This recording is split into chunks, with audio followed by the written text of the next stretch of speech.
साहित्य के विजनों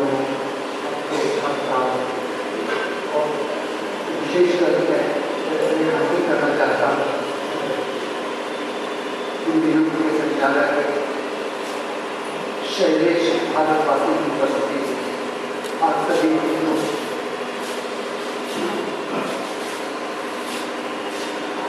बेशक यह जन्मदिन है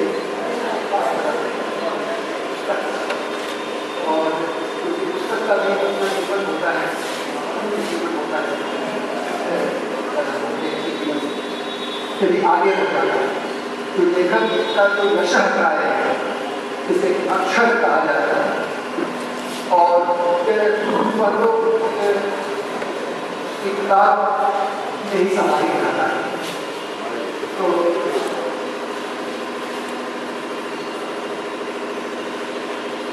पुस्तक की रुचिपूर्ण प्रस्तुति के लिए मैं शैलेश भारतवासी को धन्यवाद देता हूं। मानक और बहुत ही अच्छे ढंग से जो एक कलाओं का अंतरावलोकन रंगा चतुर्वेदी के व्यक्तित्व में सही संभव हुआ है उसको मूर्त आवरण से लेकर अंतिम आवरण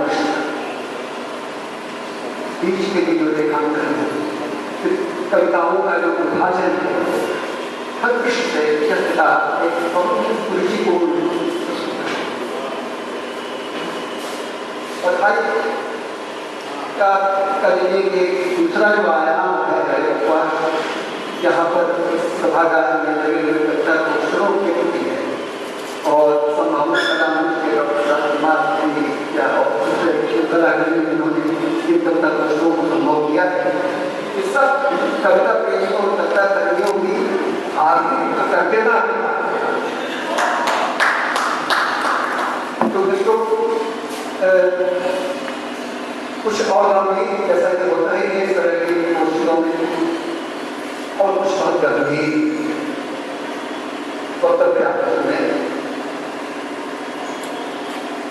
वक्तव्यों की संहिता को बहुत ऊंचाई पर पहुंचा दिया डॉक्टर प्रकाश पांडे ने।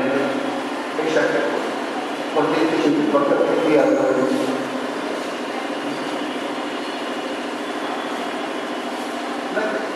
उसी को अपना संदर्भ ग्रंथ बनाना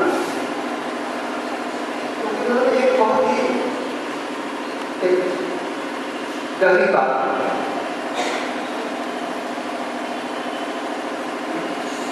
उसको समझ सकने के लिए हमें आचार्य रामचंद्र शुक्ल को याद रखना चाहिए। रामचंद्र शुक्ल की हिंदी आलोचना की आधारशिला एक वैज्ञानिक है। उन्होंने कवियों की प्रकृति को दो भागों में विभाजित किया है। अनेक्षा विभाजित किया उन्होंने और तमाम आलोचकों ने किया है प्रयास किया है। लेकिन एक जगह जो उन्होंने कविता कर्मियों की दो कोटियां बताई हैं उनको याद करना बहुत प्रासंगिक है।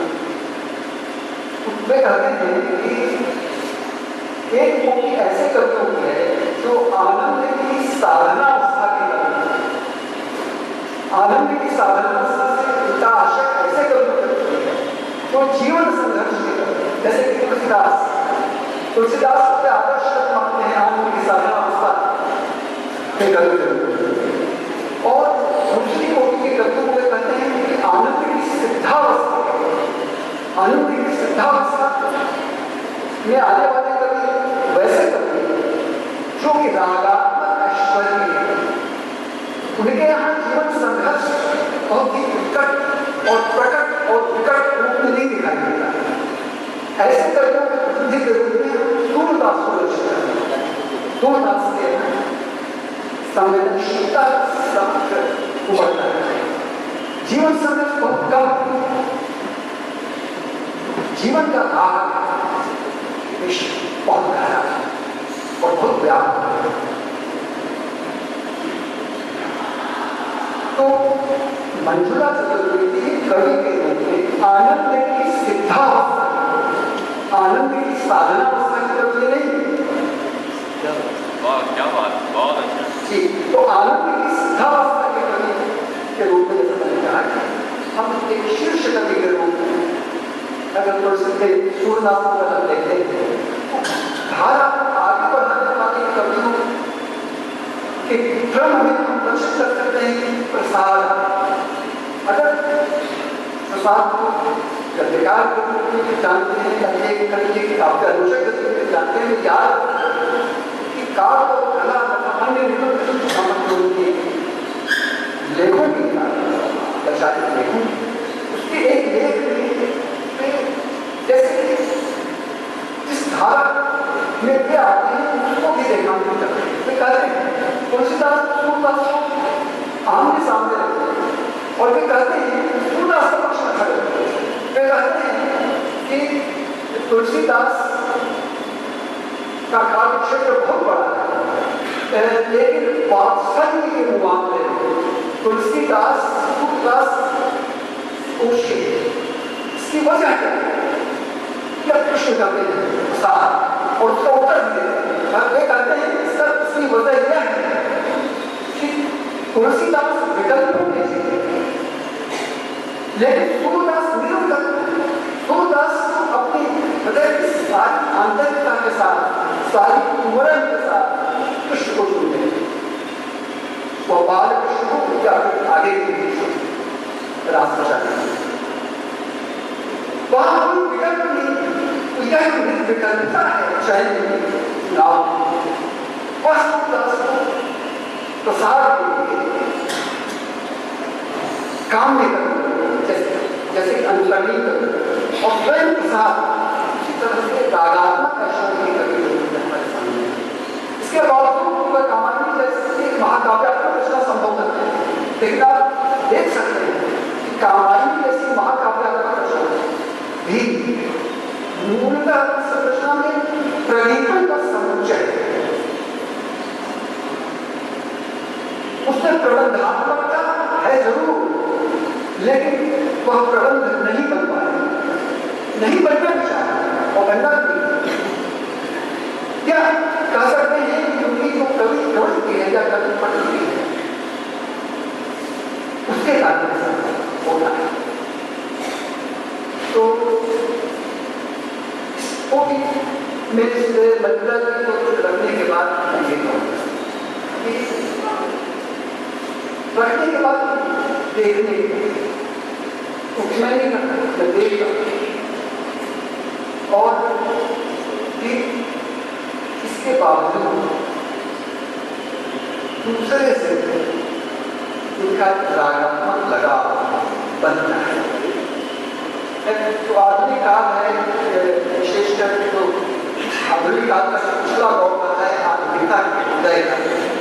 उस समय विशेषकर पूरे पश्चिम में और फिर बाद में भारत में भी अस्तित्ववाद का जब दौर आया, आधुनिकता बड़ी हुई कविताएं हिंदी में नई कविता आंदोलन खड़ा हुआ अगे और वगैरह हनुमाई तरह से। तो उस समय एक केंद्रीय वाक्य था अस्तित्ववाद का, वह अदर है, दूसरा नरक। तो आदमी ने जैसे कि अपनी व्यक्तिमत्ता में ही या किसी को पूछ ही सकता है, यह उसका एक मान्यता अस्तित्ववाद के प्रमुख दार्शनिक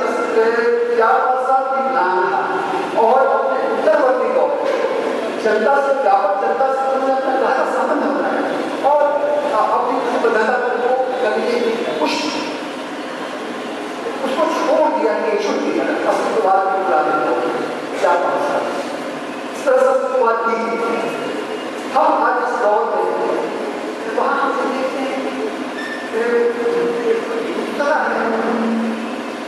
उससे संवाद स्थापित करने में विकसित बहुत मुश्किल है, वर्गीय मुश्किल है। हमारे वर्गीय कर सकते हैं कि सीमाएं चलती रहती, हमारी अनिचाई जो वर्गीय सीमाएं हम पर अपनी वरीय सीमाओं को तोड़ते हुए जब दूसरे से सार्थक संवाद करने लगे तो उनके देखते हैं कि ऐसी जगह बनता है। अब जैसे चलता है पिंडरी बनता है। अब पिंडरी बनता है के बाद बाकी होते हुए इस पिंडरी से ही देखते हैं वह पिंडरी अपनी मातृभाषा में बात कर रही है, उसके अलावा दूसरी भाषा में जानती है वो समझना संभव नहीं है, लेकिन वो अपने हाथ दिखाती है, वो अपने केश दिखाती है, अपनी कलाई रेखा दिखाती है। और जैसे कोई कह रही होती है कि काम एक आदमी का नक्श हो आए और रवि ये लक्षण करके तमाम आधार स्त्री होने की थोड़ी जिसकी वो भाषा सुनी एक और करता तो लगता है वह महादेव अद्भुत करता है अपने आप वह महादेव करता है स्थिति में और बचपन में इसका साथ मिलाता है, आश्रय मिलाता है, एक आशीष देता हुआ सा आश्रय मिलाता है। जबकि वो जैसे आशीष जैसे चाह रही है वह पड़ोस सबकी गुजर रही वह जिसमें याद आती है क्योंकि शारदीय नवरात्र अष्टमी के मौके पर पहले ही आप बालिका हमारे यहाँ गाना और भोजन करना इतनी जिमाते हैं तो वो जन्म से ही आता है तो अब वो नहीं देखी चुकी गई अब कोई जन्म से दीवाने वाला बचा नहीं है कभी के तो कभी कभी अकेला बन अकेलेपन के वैभव की बात कर रहे हैं वो अकेलेपन का वैभव इस तरह से नहीं बनना है कि आप अकेले हुए किन लोगों के गुजर जाने के बाद आप अकेले तो स्मृतियां हैं वे अकेलेपन को भी एक अपने एक कर सकते हैं कि जैविक स्मृतियों से संपन्न मस्तिष्क है वह एक बहुत जीवन सच्चाई है कलाकार के विषय तो वो याद आता है कभी कि अब नहीं है तो उन दिनों में शादी नवरात्र के समय चाहे दशमी के समय तो खुद अपने कार्य में देखते हैं कभी भी लगाते हैं कि उनको अब कोई छूने जानने वाला नहीं है छूती है और अपने भीतर बालिका का पुनरोदय संपन्न होती है तो वो कहती है कि वो मुझसे बालिका में देवी खोज रही थी वह महादेव उससे वो महादेव शब्द आया कभी तक दिया हुआ शब्द उसका कोई नाम नहीं याद नहीं और उसकी जरूरत नहीं वह महादेवी का गौरव सुबह देखेंगे अब इसी के बात एक शब्द आया वो स्थिति के व्यक्तित्व को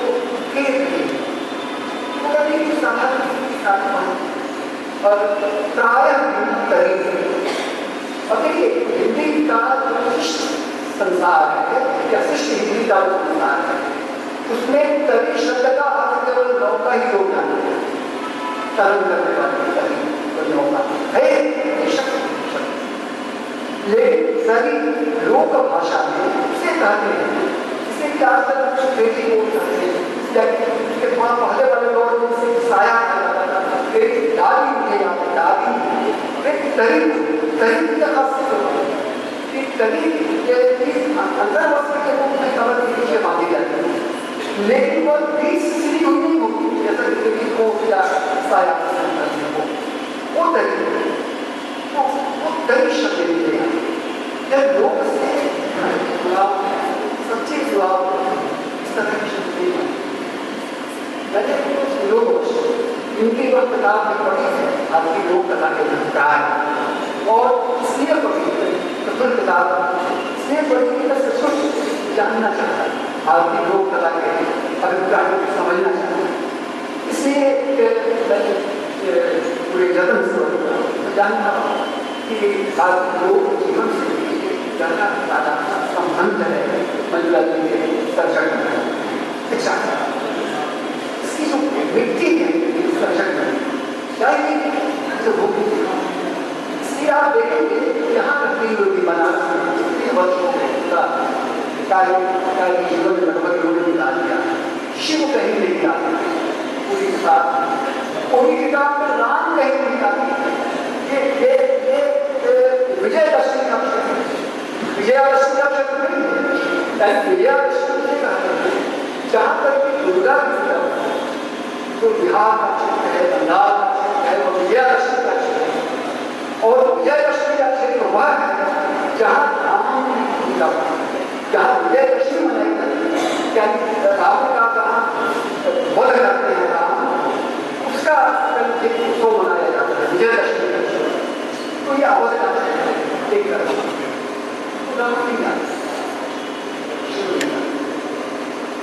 कृष्ण का नाम हर बात है। तो एक तरह से ये कहिए जो इनकी जो मानसिक वृत्ति है, उस मानसिक वृत्ति की सच्चाई तो हम तक पहुंचती है, लेकिन उसका अतिक्रमण नहीं होता। मानसिक वृत्ति का भी अतिक्रमण हो सकता है, किया है, और उस अतिक्रमण के बगैर बड़ी कविता नहीं बनती। अच्छी कविता बन सकती है, संवेदनशील कविता बन सकती है, और ऐसी कविता भी बन सकती है हमें छुए, हमें याद दिया है भावों को। दो कविताओं का मतलब इनके कवि मन की बनाव। एक कविता है जिसका शीर्षक है अंतर्मन की कहानी।